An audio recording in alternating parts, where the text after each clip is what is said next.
ห้ามจำหน่ายเครื่องดื่มที่มีท่านเหล้าในวันงดเครื่องดื่มที่มีท่านเหล้าวันที่19ธันวาของทุกๆปีวันที่18ธันวาคม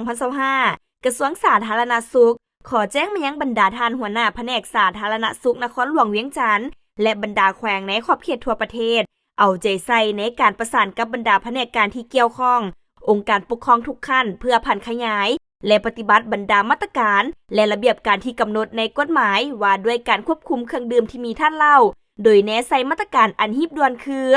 1. เอาใจใส่ในการกวดกาคืนการจัดตั้งปฏิบัติเกี่ยวกับที่ตั้งของสถานที่บริการเครื่องดื่มที่มีท่านเหล้า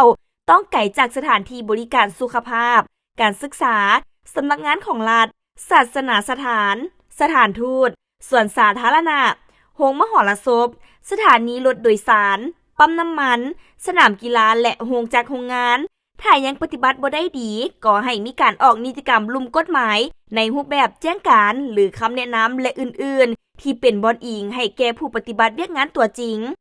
2. ติดตามกฎกาการปฏิบัติบรรดาข้อห้ามที่กำหนดในกฎหมายควบคุมเครื่องดื่มที่มีท่านเหล้าเพื่อเป็นการจำกัดการขายการเข้าถึงและลดพรปริมาณการสมใส่เครื่องดื่มที่มีท่านเหล้าเป็นต้นแมนห้ามจำหน่ายเครื่องดื่มที่มีท่านเหล้าให้เด็กที่มีอายุต่ำกว่า18ปีผู้ที่มึนเมารวมทั้งบุคคลที่ใส่เครื่องแบบและผู้ขับยานพาหนะห้ามจำหน่ายเครื่องดื่มที่มีท่านเหล้าในวันงดเครื่องดื่มที่มีท่านเหล้าวันที่19ธันวาคมของทุกๆปีห้ามขับขี่ยานพาหนะทุกประเภทกรณีมีการดื่มเครื่องดื่มที่มีท่านเหล้าตามกฎหมายกำหนดถ้าพบเห็นการละเมิดแม้นให้ภาคส่วนที่เกี่ยวข้องจงได้กล่าวเตือนและปฏิบัติมาตรการตามระเบียบกฎหมายที่เกี่ยวข้อง 3. ในกรณีเกิดอุบัติเหตุท้องถนนแพทย์หมอแม้นมีหน้าที่ในการกวดความเข้มข้นของปริมาณท่านเหล้าในเลือดของผู้ขับขี่เพื่อเป็นข้อมูลประกอบในการดำเนินมาตรการในขั้นต่อไปซึ่งการกำหนดปริมาณท่านเหล้าในเลือดของผู้ขับขี่ยานพาหนะแม้นกำหนดคือผู้ขับขี่รถจักร2ล้อและ3ล้อปริมาณท่านเหล้าในเลือดบ่ให้เกิน30มิลลิกรัมต่อ100มิลลิลิตรผู้ขับขี่รถ4ล้อทุกชนิดปริมาณท่านเหล้าในลมหายใจบ่ให้เกิน50มิลลิกรัมต่อ100มิลลิลิตร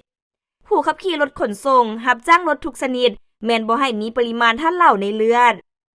4. สาธารณรัฐประชาธิปไตยประชาชนลาวถือเอาวันที่19ธันวาคมของทุกๆปีเป็นวันงดเครื่องดื่มที่มีท่านเหล้า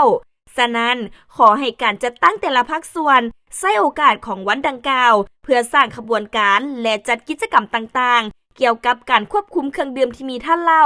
และการส่งเสริมสุขภาพอย่างพร้อมเพรียงกัน